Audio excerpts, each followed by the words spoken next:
கொண்ட பெருமாயா உலப்பில் கீர்த்தி அம்மானே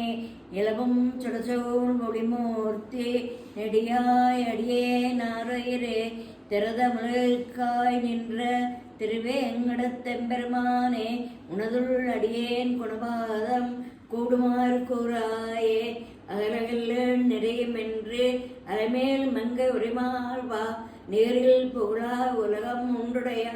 என்னை ஆழ்வானே நிகரில் அமரர் முனிக்கிடங்கள் விரும்பும் திருவேங்கடத்தானே போலின் இல்லாய் அடியே உன் அடிக்கீழ் அமர்ந்து புகுந்தேனே தாயே தந்தை என்னும் தாரமே கிளைமக்கள் என்னும் நோயே பற்றொழிந்தேன் உன்னை காண்பதோர் ஆசையினார் வேயே பூம்பொழில் சூழ் விரையார் திருவேங்கடவா நாயே வந்தடைந்தேன் நல்கியாள் என்னை கொண்டருளே மானே கண்மடவார் மயக்கில் பட்டு மாநிலத்து நானே நானாவித நரகம்போம் பாவம் செய்தேன் தேனே பூம்பொழில் சூழ் திருவேங்கட மாமலை என் நானாய் வந்தடைந்தேன் அடியேனை ஆட்கொண்டர்லே தெரியேன் பாலகனாய் பல தீமைகள் செய்துவிட்டேன் பெரியேன் ஆயினவின் பிறர்க்கே உழைத்து ஏழையாரே கரிசேட் பூம்பொழில் சூழ் கடமாமலை வேங்கடவா அரியே வந்தடைந்தேன் அடியேனை ஆட்கொண்டார்களே.